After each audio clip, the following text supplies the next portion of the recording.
Salve María y bienvenidos a este programa de Radio Católico, lo inédito sobre los Evangelios, el podcast semanal de los Heraldos.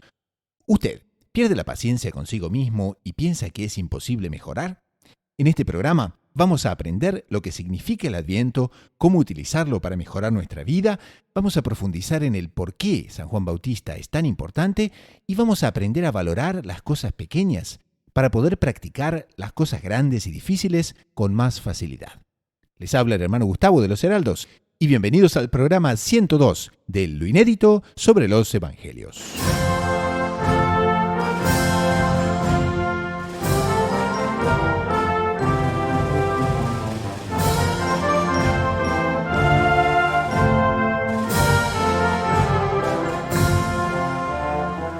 En este episodio de Lo Inédito sobre los Evangelios podcast, comentamos el Evangelio del segundo domingo del Adviento, aprendiendo de San Juan Bautista y cómo aprovechar el Adviento para mejorar en todo.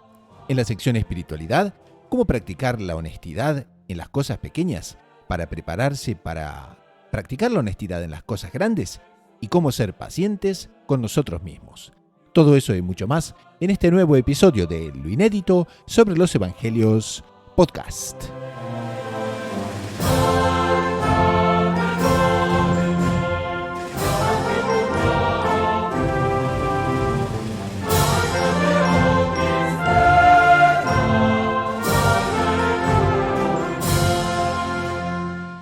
Salve María a la audiencia.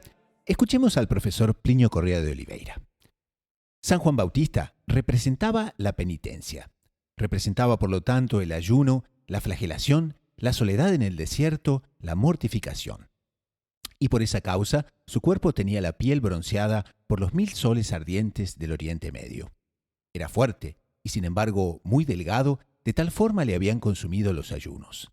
Era también la representación misma de la severidad llena de bondad. Juan se presenta ante ese pueblo que esperaba a un Mesías temporal, a un rey poderoso, se presenta hablando del Mesías, de un Mesías que era anunciado no por un guerrero ni por un potentado, sino por un penitente. El contraste de los hombres impuros y codiciosos con aquella figura recta, sencilla, elocuente y que gritaba «Haced penitencia», dejaba las conciencias profundamente confundidas. Y estas palabras no nos parecieron la mejor introducción para abordar una figura que hoy es la figura protagonista del segundo domingo del Adviento y es la figura de San Juan Bautista. Para preparar el alma para esta Navidad que llega en estos tiempos tan difíciles, también en cierto sentido de penitencia, que nos llevan también a preparar muy bien el alma para la Navidad, entonces vamos a abordar ese tema el día de hoy. ¿Cómo prepararnos para la Navidad? La importancia de ser fiel en las pequeñas cosas para poder ser fieles en las grandes. Pero para tocar estos temas tan interesantes en el programa del día de hoy, nos acompañan el hermano Fernando Pío Galán, el doctor Saúl Castiblanco. Salve María a los dos, ya veteranos columnistas iba a decir, pero son ya veteranos participantes del programa. Salve María. Salve María, hermano Gustavo, salve doctor Saúl. Salve María, don Fernando, salve María, don Gustavo, y un saludo a la querida audiencia. Les recuerdo que el hermano Fernando Pío Galán de los Heraldos del Evangelio es doctorado en Teología Espiritual por la Pontificia Universidad Santo Tomás de Aquino de Roma, el Angelicum, y es misionero en España y en Italia. Y el doctor Saúl Castiblanco es psicólogo, editor de la agencia de noticias Gaudium Press Edición Hispana, bachiller en Ciencias Religiosas por la Pontificia Universidad Santo Tomás de Aquino de Roma, el Angelicum, y por la Domuni, Universidad Internacional de los Dominicanos, con sede en Toulouse, Francia. Antes de continuar con el programa, damos un fuerte saludo a nuestra audiencia de Radio María Canadá, la voz católica que te acompaña, Radio María del Rosario, FM 90.7 de Buenos Aires, Radio María de Guatemala, FM 103.3 de Guatemala City, y también, por supuesto, a las audiencias que nos acompañan en YouTube y nos acompañan en WhatsApp. Entonces, para todos ellos, un caluroso Salve María.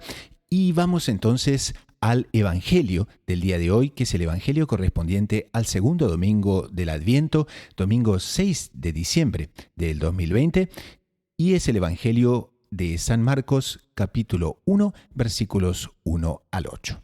Comienzo del Evangelio de Jesucristo, Hijo de Dios. Como está escrito en el profeta Isaías, yo envío a mi mensajero delante de ti, el cual preparará tu camino. Una voz grita en el desierto: preparad el camino del Señor, enderezad sus senderos. Se presentó Juan en el desierto bautizando y predicando un bautismo de conversión para el perdón de los pecados. Acudía a él toda la región de Judea y toda la gente de Jerusalén. Él los bautizaba en el río Jordán y confesaban sus pecados. Juan iba vestido de piel de camello, con una correa de cuero a la cintura, y se alimentaba de saltamontes y miel silvestre. Y proclamaba: detrás de mí viene el que es más fuerte que yo, y no merezco agacharme para desatarle la correa de sus sandalias. Yo os he bautizado con agua, pero él os bautizará con el Espíritu Santo. Pero antes de comenzar, me gustaría un poquito llamar la atención de la audiencia sobre ese comienzo tan elocuente, porque es el Evangelio de San Marcos y comienza con esas palabras que él anuncia con mucha solemnidad y dice: comienza el Evangelio de Jesucristo, Hijo de Dios. Hermano Fernando, ¿cómo es el Evangelio de San Marcos y por qué tiene ese comienzo y por qué es tan importante, inclusive con la figura del propio San Pedro? Bueno, hay que considerar que San Marcos tradicionalmente se ha considerado que es el evangelista que escribió su evangelio al dictado de San Pedro. De hecho, tradicionalmente se considera que la redacción del Evangelio de San Marcos es aquí donde me encuentro ahora, en Roma, en la actual localidad de la Basílica de San Marcos, que está justo al lado de la Plaza de Venecia. Si nos ponemos históricos, en realidad la Plaza de Venecia está al lado de la Basílica de San Marcos, en el sentido de que una vez que la tradición estableció que San Marcos había escrito el Evangelio aquí, la plaza del lado se pasó a denominar de Venecia porque San Marcos era tradicionalmente el patrono de Venecia. Por lo tanto, es el santo el que da la ubicación, el nombre de la ubicación. Entonces es un evangelio que recoge la tradición propiamente. Está más dirigida a una población conversa al cristianismo, pero desde el judaísmo. Busca hacerse entender. Por lo tanto, de los sinópticos, de los tres evangelios sinópticos, es muy introductivo. O sea, explica las cosas, da más cosas por no entendidas, por lo tanto, para ser explicadas, que propiamente los otros evangelios, ¿no? Tiene una finalidad, también es importante entender esto, de defensa de la divinidad de Cristo. Justamente por este motivo, es un público judío, no comprendía o no tenía en su esperanza un Mesías divino, y no consideraba que el Mesías fuera Dios, sí, se le denominó Hijo de Dios, pero en cuanto el beneficiado por Dios, no en cuanto propiamente Dios, ¿no? Por lo tanto, este Evangelio de San Marcos tiene un trasfondo de defender la divinidad de Cristo, pero también busca que este Cristo, que es este Dios que es Cristo, no sea Dios pagano, propiamente busca ser muy explícito en sus características propiamente reales cristianas. Entonces es un equilibrio muy interesante que observan los expertos y por lo que hemos dicho antiguamente incluso se denomina informalmente, obviamente, el Evangelio de San Pedro por este motivo, ¿no? Porque sería San Pedro la fuente principal de los hechos y dichos que aparecen propiamente en el Evangelio. Eso sería, digamos, la motivación. Eso dicho, está la figura centralísima al día de hoy, que es dominante en el Evangelio entonces, la figura de San Juan. Y San Juan como profeta, porque San Juan, ¿no es cierto?, es el último profeta del Antiguo Testamento y es el primero del Nuevo, ¿correcto? Sí, exactamente. Es la característica principal de San Juan, esta doble pertenecencia a los testamentos, ¿no? Es muy interesante. No nos olvidemos, y aquí hago una digresión, estamos en Adviento, por lo tanto es el periodo más mariano del año litúrgico. Uy, interesante eso. Claro, porque estamos celebrando, estamos contemplando tres eventos propiamente que son fundamentales para la vida de Nuestra Señora. O sea, los frutos de la Anunciación de Nuestro Señor, la Encarnación, la visita a su prima Santa Isabel. Estamos en tiempo de Adviento, por mucho que nos haya dado en el tiempo de Adviento, pero justamente en el tiempo litúrgico que contempla esto. Y no nos olvidemos que en la visitación el primer devoto de la Virgen María es San Juan Bautista, que exulta en el seno de su madre, ¿no? Entonces tenemos que tener en cuenta que San Juan Bautista es el último de los profetas, el primero de los cristianos, ¿no? porque San Juan Bautista, obviamente, por mucho que él mismo no haya recibido el bautismo en vida, lo recibió en el seno de su madre, también es el primero de los devotos de María, lo cual es un dato que debería hacer reflexionar mucho a aquellos cristianos que consideran que la devoción a María sería no opcional en la vida cristiana. Y no parece que el Evangelio de la Biblia nos diga eso. Ahora, la figura entonces de San Juan Bautista, él es alguien que aparece en atuendo de penitencia y en un lugar lejano de Jerusalén y viene anunciando a nuestro Señor, pero de una manera muy, pero muy única. Nuestro Señor necesitaba un anunciador, un precursor. En estricto sentido, no. Pero, ¿quién era este precursor? Era, como dice el propio nuestro Señor, era el mayor hombre nacido de mujer, mayor varón nacido de mujer. Entonces, si a esta grandísima figura, inclusive humana, Dios la destinó de precursor, era también porque Él quería hacer sentir su grandeza, la grandeza de Cristo, la grandeza de nuestro Señor, ¿no? Escoge como uno de sus anunciadores, como el preparador del terreno que Él después abonaría con su palabra y con sus ejemplos y con su sangre a uno de los mayores hombres de la historia, si no el mayor, naturalmente hablando, y también como fruto de la gracia. Entonces, es interesante pensar en eso cuando uno se imagina a este hombre vestido de pieles, comiendo saltamontes. ¿Tendrá uno la tendencia a imaginarse una especie de anacoreta, una eremita? No, pero humanamente hablando debía impresionar muchísimo, ¿cierto? Dios lo quiso pobre, vestido de pieles, pero también con una grandeza impresionante y bueno, hizo la obra que hizo. Era un hombre que estaba en los desiertos, pero todos en Israel, todos en Palestina sabían de su existencia. ¿Quién es él? ¿Será Elías? Es un profeta, es un enviado de Dios. Quien lo conoce no lo olvida. Y él está hablando de algo que viene, ¿no? Entonces la figura de él es sencillamente fascinante. El doctor Piño Correa de Oliveira habla de San Juan Bautista de una manera impresionante, no solo en la parte que les leía al comienzo, sino que también él marca un aspecto de San Juan Bautista que dice que despertaba a San Juan Bautista un enorme sentimiento de vergüenza. Y no por, en fin, reducir a las personas a un sentimiento de inferioridad que no sería apropiada, sino que en el contacto con él las personas comprendían que si de alguna manera eran pecadores, si de alguna manera tenían maneras que no deberían ser apropiadas, entonces se daban cuenta y comprendían que no podían ser así. Y para colmo, entonces, San Juan Bautista aplicaba un efecto diciendo, allanad los caminos del Señor, que viene el Mesías, el día del Señor se acerca. Y todo eso entonces contribuía a un profundo sentimiento de conversión y de penitencia. Alguien nos dice también que la razón por la cual los fariseos y los saduceos no aceptaban la figura de nuestro Señor es porque rechazaron el bautismo de San Juan Bautista. ¿Es verdad eso? Bueno, ya lo tenemos, ya está dicho propiamente. Tenemos la figura de San Juan, que fue rechazada propiamente entre el establishment, ¿no? Entre los justos, entre comillas, de los tiempos del pueblo de Israel.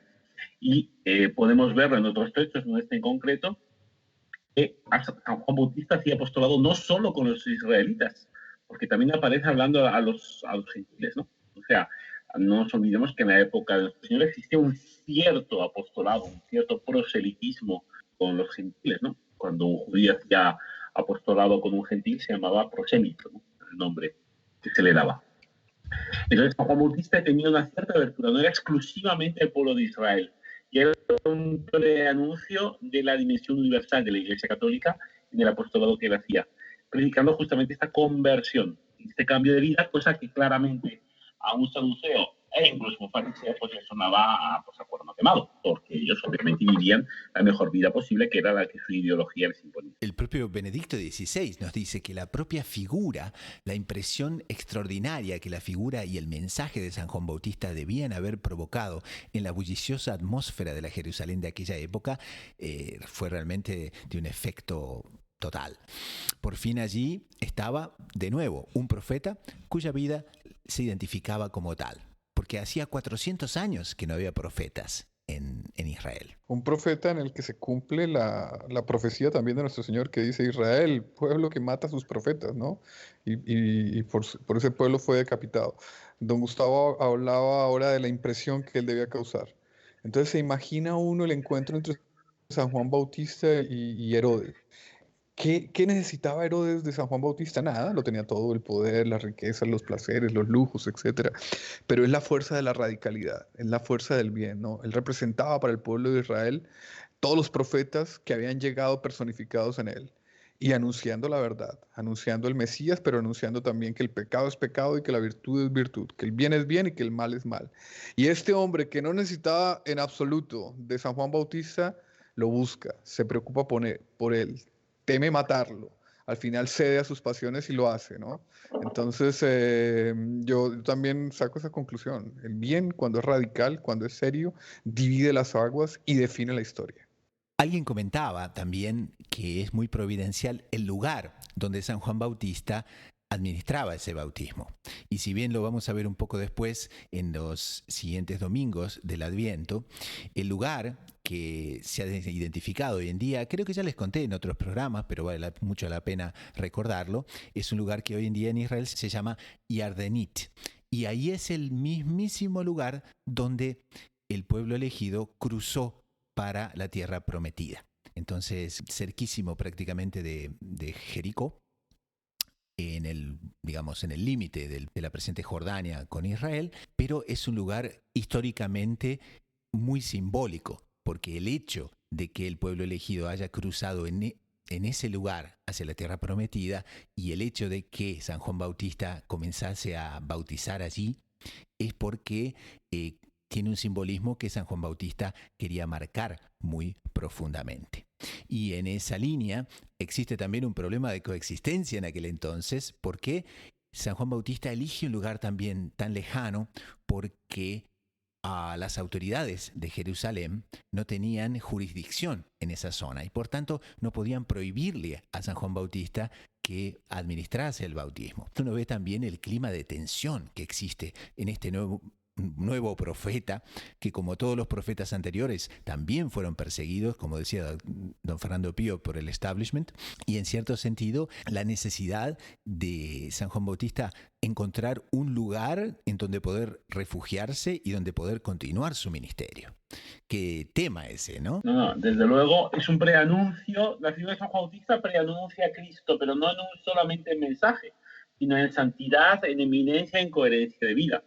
Y como buen cristiano ante litteram, ¿no? Porque como es un cristiano que anuncia a Cristo, sufre la suerte de su Señor, o sea, acaba siendo mártir de la verdad. En este caso, San Juan Bautista es mártir de la moral, porque él muere por no permitir por no ceder ante la doctrina que enseñaba que el comportamiento de Herodes era inmoral. Él está viviendo en concubinato, por lo tanto, eso no le era lícito, no podía hacerlo. Bueno, pues por insistir en un dato de moral, acaba siendo muerto. Entonces tenemos el primer mártir de la Iglesia Católica, San Juan Bautista, que imitando ante litteram a su maestro, pues acaba siendo mártir de la verdad, en este caso de la verdad moral. La existencia de San Juan Bautista también me parece que nos permite sacar una conclusión, una enseñanza para contestar a los hermanos separados que niegan la importancia de los mediadores y los intercesores. Cristo podía haber llegado directamente sin necesidad de ningún precursor a enseñarnos su doctrina y a cumplir su misión. No lo quiso, él quiso un precursor. El bautismo de Juan no es el bautismo de Cristo. El bautismo de Juan es meramente un sacramental, prepara la gracia. Pero el bautismo de Cristo ya es sacramento, la produce.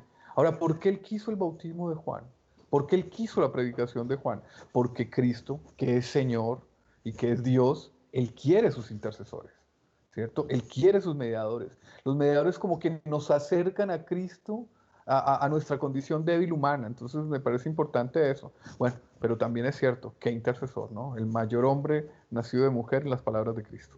Y uno ve la importancia también como católicos de estudiar la palabra de Dios y de profundizar también lo que nos dice el catecismo, lo que nos dice la doctrina de la Iglesia, porque claro, muchas veces, como decía el doctor Saúl, nosotros nos quejamos de los hermanos separados, nos quejamos de ciertos protestantes que atacan la Iglesia, pero ¿cuántas veces también de nuestra parte falta ese conocimiento para poder dar la palabra justa, para poder refutar esas cosas que no tienen sentido ni en la escritura, ni en la liturgia, ni en ningún otro lado, ni en la historia ni siquiera, ¿no? Es la importancia justamente, como aparece reflejado en la doctrina de la Iglesia, de la formación continua y permanente por parte de los cristianos. No nos podemos conformar con una instrucción recibida en nuestra tierna infancia, de la cual más o menos nos acordamos, con suerte.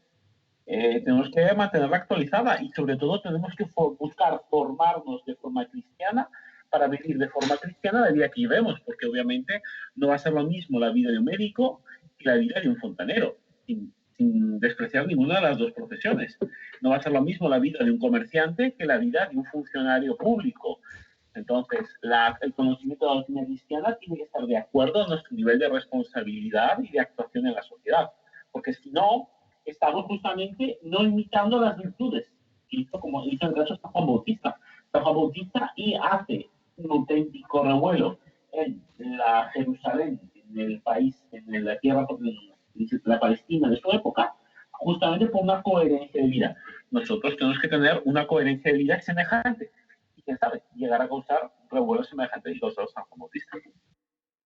Entonces, llevemos un poquito también a la audiencia, ya que estamos en este aspecto de formación católica, la cual el programa realmente quiere ayudar a todos los que nos escuchan, sobre la temática del año litúrgico. Porque el Adviento es un momento muy, pero muy importante para nuestra formación. Aquí Monseñor John Cla nos dice que el tiempo litúrgico del Adviento nos lleva a participar de alguna manera de los anhelos de todos los que en el Antiguo Testamento esperaban fielmente la venida del Mesías y a vivir también el clima de esa grandiosa expectativa alentado por el propio San Juan Bautista. Quería un poquito preguntarles cómo es ese aspecto, porque la Navidad no es solamente el día 24 o el 25, sino que si somos realmente cristianos cabales y puntuales, debemos prepararla y aprovechar todo ese tiempo del Adviento. ¿Qué les parece? ¿Cuáles son las mejores maneras para prepararnos en estos días anteriores, que son casi el equivalente también a una cuaresma, ¿no? Don Gustavo hablaba ahora de la importancia de la formación cristiana. Bueno, la doctrina cristiana nos habla de que la vida propiamente nuestra es que Cristo nazca en nuestros corazones. Él nace en el bautismo, ¿no? En el momento en que nosotros somos bautizados, recibimos los dones del Espíritu Santo, las virtudes infusas, pero también es cierto que el pecado grave, el pecado mortal, es como que una especie de asesinato de Dios en nuestras almas. Por lo menos lo expulsa, no muere enteramente, gracias a Dios, ¿cierto? Entonces, este tiempo de Adviento y este tiempo de Navidad nos deben invitar a renovar esa presencia, esa vida, ese nacimiento de Cristo en nosotros. ¿Y cómo se renueva? Manteniendo el alma limpia, ¿cierto? Accediendo a la oración, a los sacramentos, a la comunión, haciendo que el Cristo que nació en nuestras almas en el momento del bautismo nazca constantemente, renazca constantemente, y con su presencia vienen todos sus dones, ¿cierto? Entonces, también la ocasión, el tiempo de Adviento, es una ocasión de dar muchas gracias, de dar gracias porque por esa honra infinita que Él nos hace de haberse encarnado en un hombre, ¿cierto? Para nuestra salvación. Y ahora que Él no solamente quiere encarnarse, Dios Padre no solamente quiere que su Hijo se encarne en la segunda persona de la Santísima Trinidad, sino que también como que se encarne espiritualmente en cada uno de nosotros. Entonces, bueno, es un momento de dar gracias infinitas. Oiga, Dios nos diviniza con su presencia en nuestras almas cuando nosotros estamos en gracia de Dios ya bautizados. Oiga, agradecer, prepararnos, tener limpia el alma y de una manera mística que Navidad sea un nuevo nacimiento de Cristo en nuestros corazones. Bueno, yo querría, acompañando al que nos dice el doctor Saúl, a esta preparación, plantear que, como dice justamente nuestro fundador, José Juan Cla, el Adviento es el tiempo de recoger las promesas del Antiguo Testamento. Y por eso yo creo que es interesante recordar que San Juan Bautista, el mayor profeta, fue el mayor de los profetas, ¿no? Y los profetas, no nos olvidemos, tenían como misión guiar al pueblo de Israel a través de la palabra de Dios, pero los propios profetas eran asimismo prefiguras de lo que sería Cristo. porque ya la Iglesia Católica es prefigurada del pueblo de Israel. Los profetas prefiguran a Cristo. Hay que entender la historia del pueblo de Israel en cuanto a una sucesión de esperanzas. Y bien, el cúmulo de esperanzas no es San Juan Bautista. El cúmulo de esperanzas, el vaso de todas las esperanzas y de promesas cumplidas es justamente Nuestra Señora. Como decíamos, el Adviento es el tiempo más mariano de todo el año litúrgico, porque en él encontramos perfectamente reunidas esta esperanza, esta fidelidad. Entonces es la Virgen María en la cual vemos propiamente el cumplimiento del anuncio. Es ella la que esperaba, es ella la que rezaba, es ella la que quería ser madre del Mesías, es ella la que tenía un alma perfectamente limpia, es ella la que era perfectamente humilde, por lo tanto, seamos devotos a ella. Dirijámonos a María, consagrémonos a María, dejemos que sea ella la que nos prepare, dejemos que sea ella la que nos guíe, de tal manera que ella va a saber cómo hacer en nosotros, qué cosas hay que eliminar, qué cosas hay que cultivar, qué cosas hay que plantar en el jardín de nuestra alma para poder ser un adorno de Navidad, digamos. Nuestra alma sea un adorno en esta gruta de Belén, que es donde se va a encarnar, donde va a ser el niño Jesús, y poder tener esta alegría. Nosotros, cuando el niño Jesús nazca, va a ver contento que estamos allí, limpios y preparados por su madre para hacer una buena acogida a la altura de lo que él merece. Y aquí casi terminando este primer segmento, también hay un aspecto que Monseñor John Cla nos llama a meditar y dice, al analizar las cosas desde la perspectiva que acabamos de tocar, él nos pregunta, ¿no tendremos algo concreto que podamos entregarle a Jesús antes de celebrar una vez más este año su nacimiento en la gruta? Quizá la ruptura de una amistad inconveniente o peligrosa, quizás la renuncia a un desmesurado apego a un determinado bien o alguna situación que frecuentemente acaba conduciéndonos al pecado. Entonces, ¿qué podemos proponerle a la audiencia en esa línea? Bueno, en la secuencia de los ejemplos que acaba de dar don Gustavo, tanta cosa que podemos ofrecerle a nuestro Señor.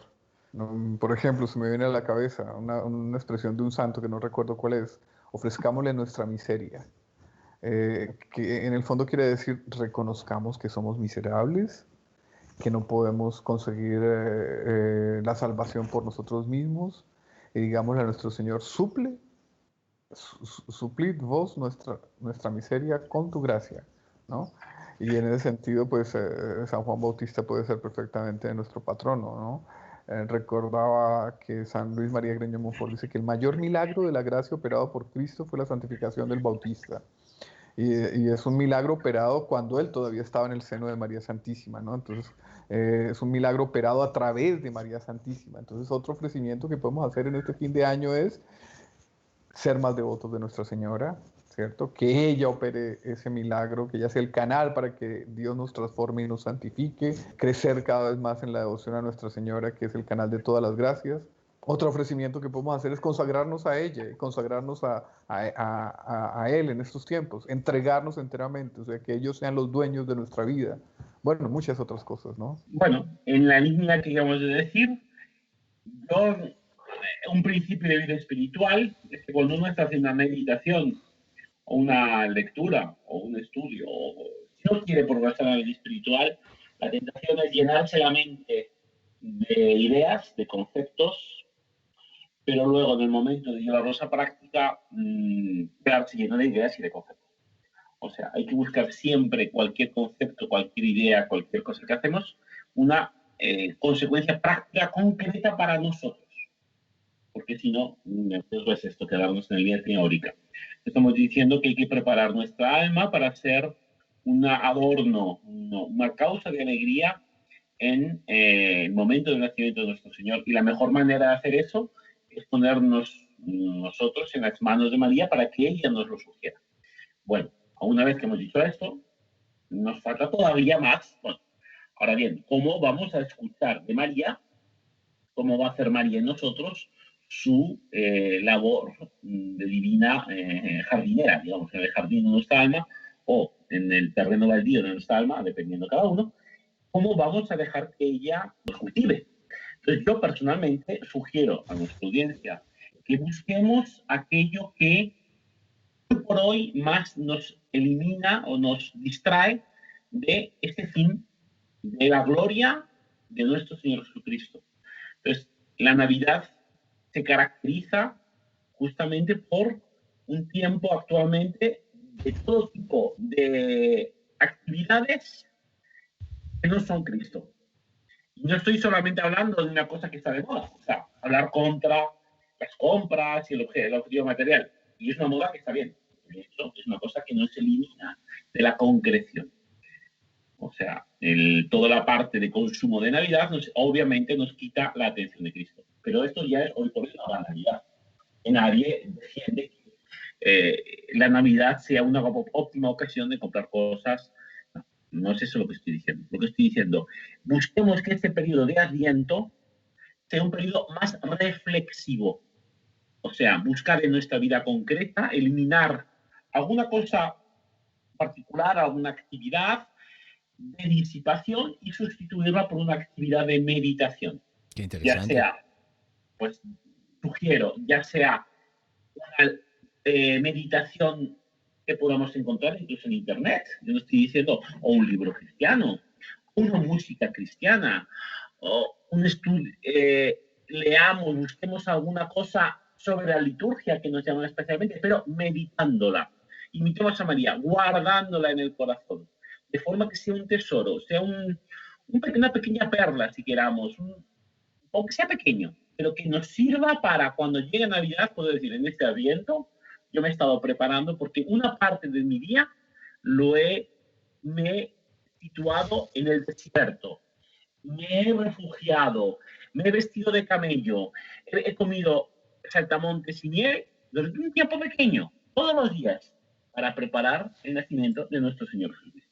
Y entonces concluimos este segmento con la propia propuesta que Monseñor John Cla nos hace de recurrir con filial confianza a la Virgen María, refugio de los pecadores. Claro, nos dice cuántos desvíos, cuántas cosas que podríamos mejorar en nuestra vida. ¿Por qué no utilizar este tiempo de Adviento para hacerlo? Entonces, Él nos dice que Nuestra Señora, si hacemos eso, conseguirá de su Divino Hijo las gracias para una completa victoria sobre todas las fallas y todos los desvíos. Pues Jesús, que quiso permanecer cautivo durante 9 meses en su seno purísimo, dependiendo de ella en todas las cosas, y la coronó como reina del cielo y de la tierra, no dejará de atender las súplicas realizadas por ella a favor de sus siervos. Entonces, pongamos a Nuestra Señora como intercesora profunda de este tiempo del Adviento y preparémonos muy bien para preparar esa gruta de Belén en nuestras almas. Vamos a un corte musical con el coro de los Heraldos del Evangelio en la hora sexta del oficio de Nuestra Señora y enseguida retornamos con un tema muy impresionante y también que tiene muchas utilizaciones en estos tiempos. La importancia de ser fieles en lo poco para también poder ser fiel en aquello que debemos. Enseguida retornamos. Deus in adiutorium meum in tenere, Domine ad adiuvandum me festina, gloria Patri et Filium et Spiritui Sancto, sicut erat in principio et nunc et semper, et in saecula saeculorum. Amen. Alleluia.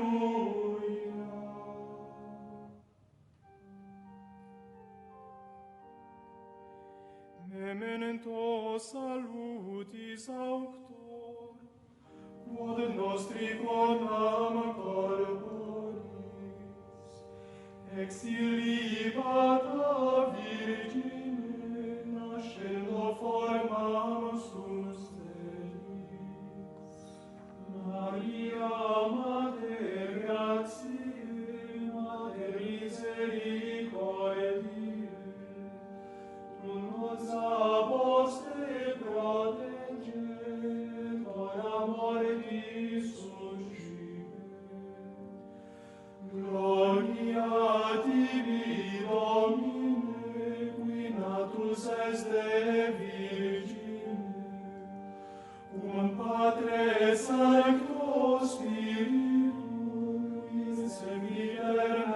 saecula.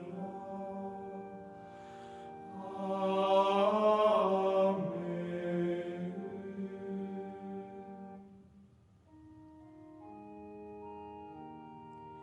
In odore unguentorum tuorum currimus. Pasamos entonces a la segunda sección, la sección espiritualidad. Les recuerdo que en esta sección exploramos temas centrales de la vida espiritual para el beneficio y crecimiento de la audiencia. El tema de hoy es un tema que pincha un poquito, pero que también es importante, porque no nos olvidemos, si la vida espiritual no está creciendo constantemente, bueno, comienza a decrecer y se pierde. Y hay una parte en la cual el Evangelio de San Lucas nos hace una afirmación muy sapiencial. Y dice que quien es fiel en lo poco, también es fiel en lo mucho. Y quien es injusto en lo poco, también es injusto en lo mucho. Esa precisión muchas veces de la fidelidad en las pocas cosas, ¿cuánta importancia tiene para el crecimiento de nuestra vida espiritual? Y eso entonces me gustaría abordar con los panelistas del día de hoy. ¿Cómo podemos aconsejar a la audiencia para ser muy cuidadosa en esas cosas pequeñas que muchas veces nos invitan a simplemente, bueno, dejarlas de lado por lo pequeñas que son, pero que guardan una importancia muy profunda cuando se trata de la vida espiritual? Bueno, yo aquí voy a meterme en un terreno que le corresponde más al doctor Saúl, pero que espero que luego él me corrobore o me refute, claro. Vamos a empezar por el otro lado. Las cosas pequeñas preparan para la grande. La neurociencia y el estudio psicológico nos dice que lo que el niño aprende de pequeño, interioriza de pequeño, le dura la vida entera. O sea, si de pequeño tus padres te enseñan a lavarte las manos antes de comer y tú lo interiorizas, claro, no basta que te lo enseñen. Tú lo has interiorizado, lo has aceptado, por supuesto.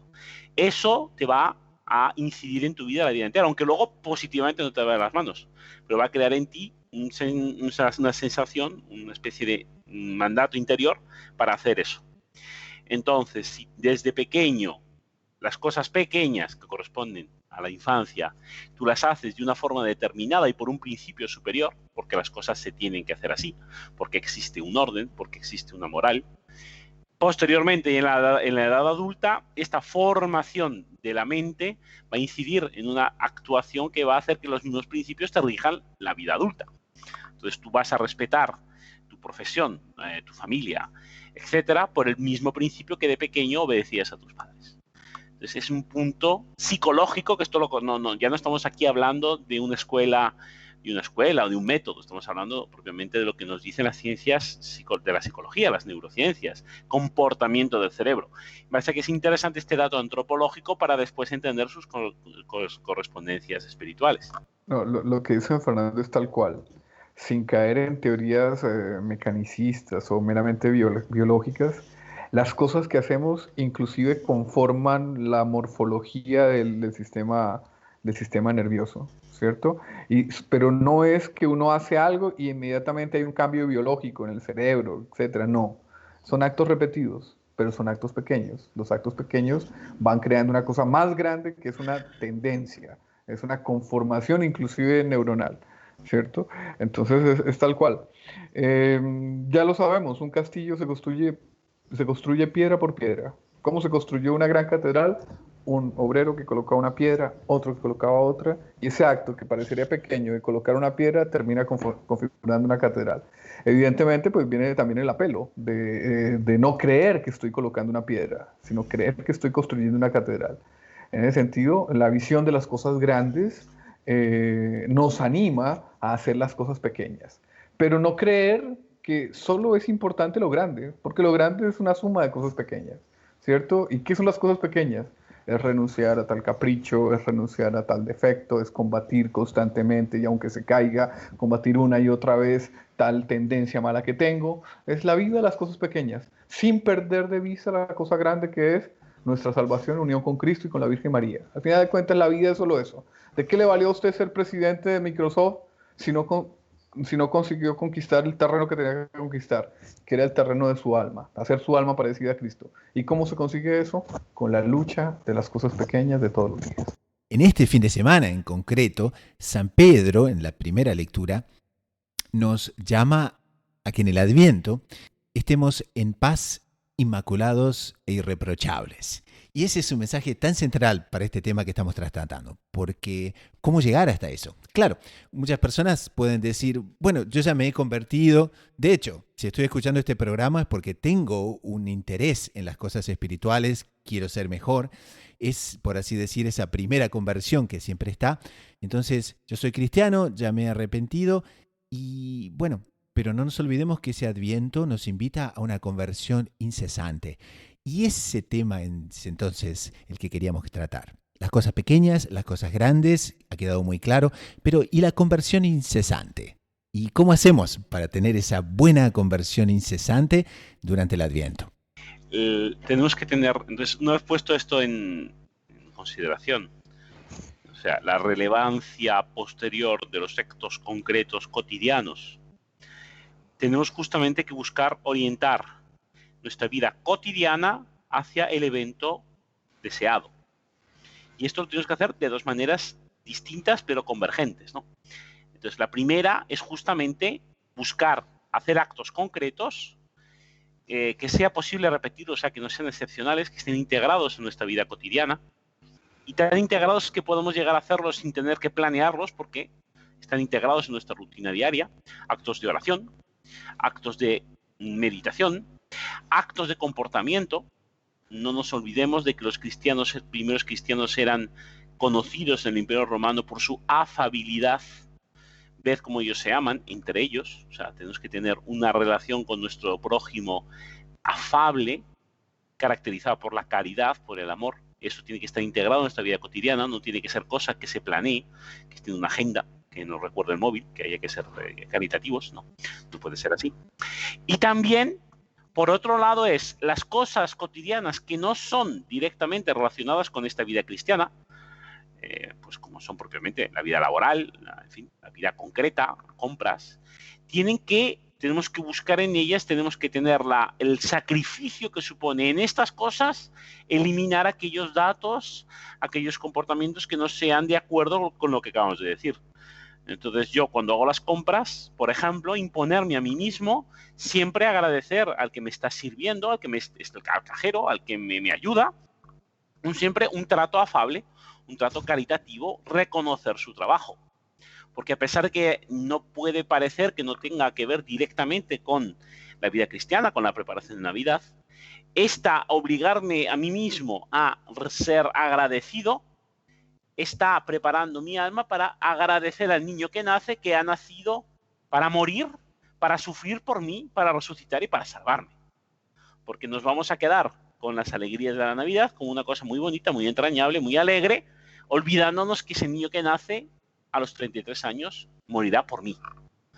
Entonces, tenemos que tener en nuestra vida cotidiana estos actos de trascendencia, sea positivos porque directamente nos acercan a Cristo, o negativos porque no permitimos que en nuestra vida entren elementos que nos separen la mente del corazón de Cristo, como podría ser, caso concreto que estamos hablando, la falta de agradecimiento, la falta de afabilidad. Y muchas veces nos pasa que tendemos a recortar un poco las metas también, porque aquí Monseñor Senclán nos dice, bueno, alguien podría decir, yo ya me he confesado, pasé del estado de pecado mortal al estado de gracia, pero ¿eso es suficiente? ¿O en la línea de las cosas pequeñas y las cosas grandes hay mucho más para prestar atención? ¿Qué pasa en el espíritu humano, doctor Saúl? ¿Por qué a veces tendemos a cerrar los horizontes con tanta facilidad? Somos de carne, ¿no? Y por lo tanto necesitamos dormir, necesitamos comer, necesitamos ver cómo adquirimos nuestros medios de subsistencia. Eso está dentro de nuestro ser, ¿no? Somos animales racionales que tienden al infinito, pero también somos animales que tienden a la tierra. Entonces, reconociendo esa condición y sabiendo que tenemos que buscar nuestros medios de subsistencia, tenemos que preocuparnos por las cosas menudas de la vida diaria, saber que tenemos que preocuparnos también por las grandes cosas de nuestra existencia, hacia la cual también tenemos tendencia, porque también al lado de los instintos de conservación tenemos el instinto hacia Dios. Entonces es saber que tenemos que equilibrarlo y que no podemos olvidar eso que es lo principal, porque si los tenemos ambos, también es cierto que lo más importante es el instinto que nos lleva a Dios y todo lo que nos hable de trascendencia, ¿cierto?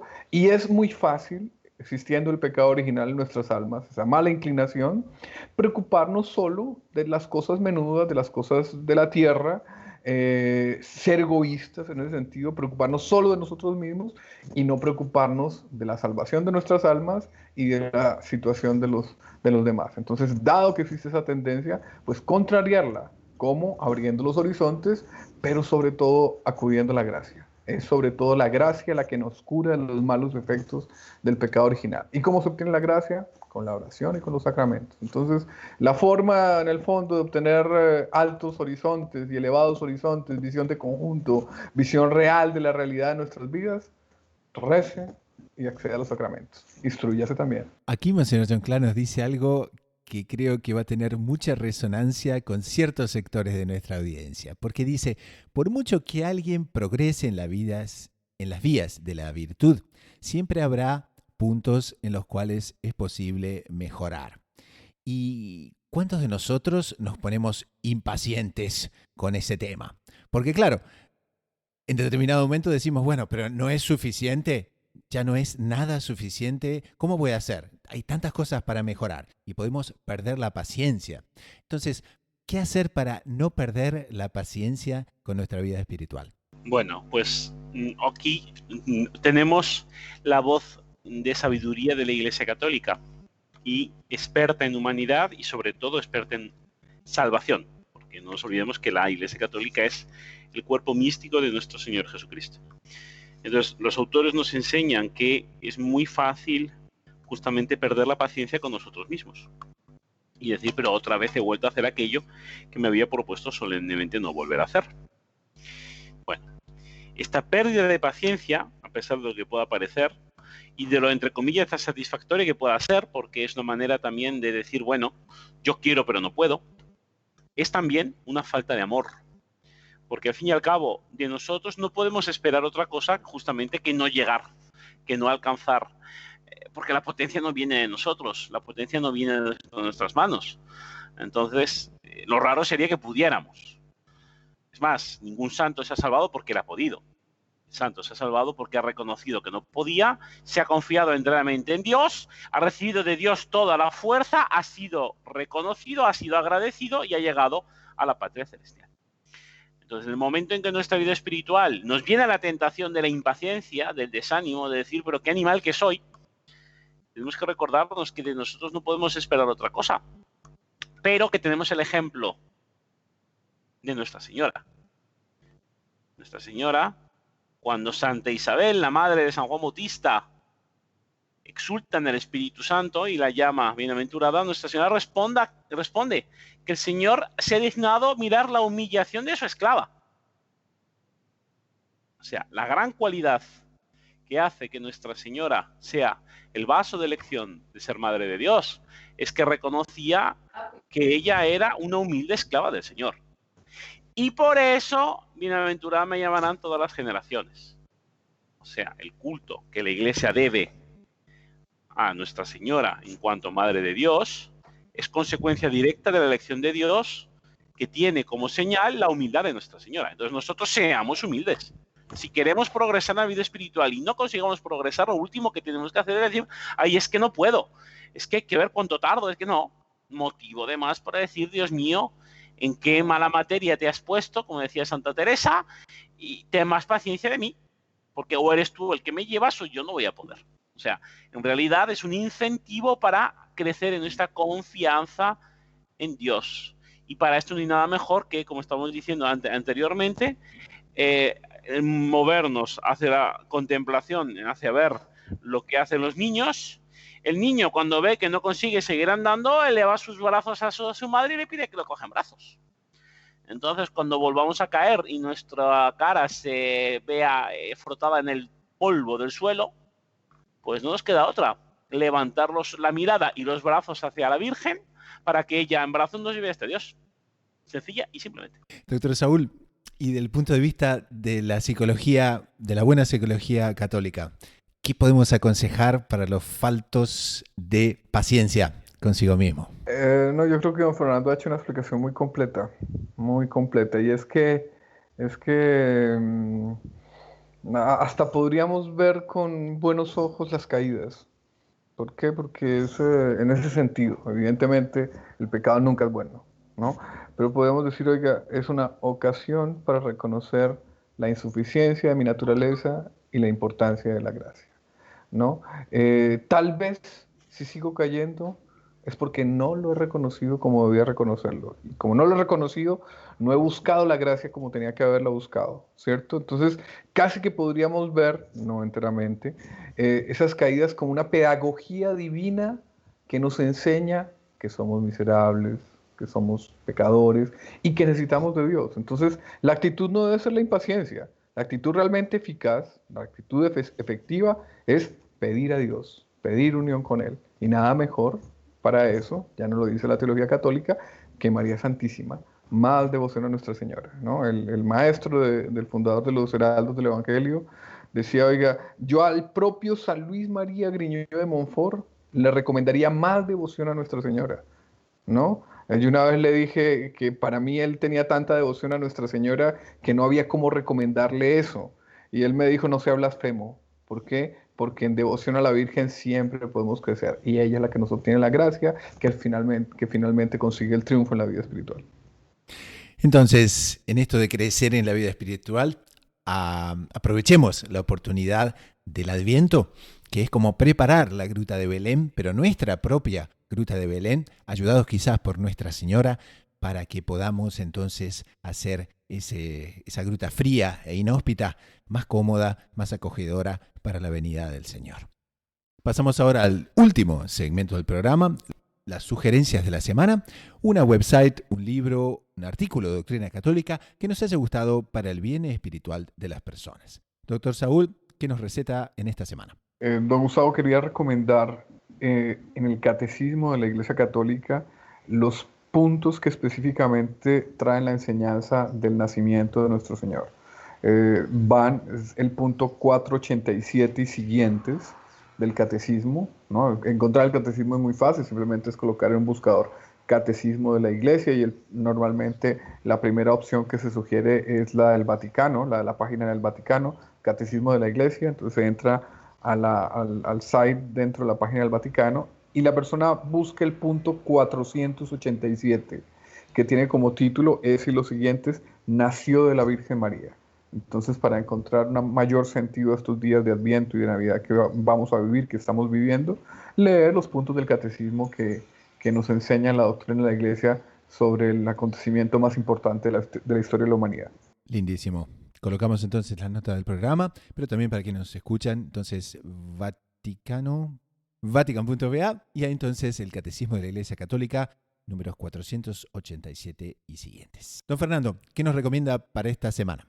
Bueno, pues ya que el Evangelio del día del domingo ha sido tan centrado en la figura de San Juan Bautista, pues qué mejor que en la página web de la Custodia de Tierra Santa, de los franciscanos al servicio de Tierra Santa, visitar la parte dedicada a San Juan Bautista, que tiene tres lugares, digamos, dedicados a San Juan Bautista, que sería San Juan en el desierto, lugares Ain Karem. Entonces aquí nos colocan San Juan en el desierto, el lugar del nacimiento y circuncisión de San Juan Bautista, y también la Basílica de la Visitación, que fue donde Nuestra Señora se encuentra con su prima Santa Isabel. Yo creo que es muy adecuado para poder reflexionar y sobre todo meditar en estos episodios, justamente para preparar nuestra alma para el nacimiento de nuestro Señor, que es propiamente la finalidad del Adviento, y en esta figura tan importante y tan actual como es la de San Juan Bautista. Y con esto, en nombre del equipo de producción y de quien les habla, el hermano Gustavo de los Heraldos, nos despedimos hasta dentro de una semana. Así que a rezar mucho, a perseverar con confianza, con los ojos en la Eucaristía y en María Santísima, a la búsqueda incansable de descubrir siempre más lo inédito sobre los Evangelios.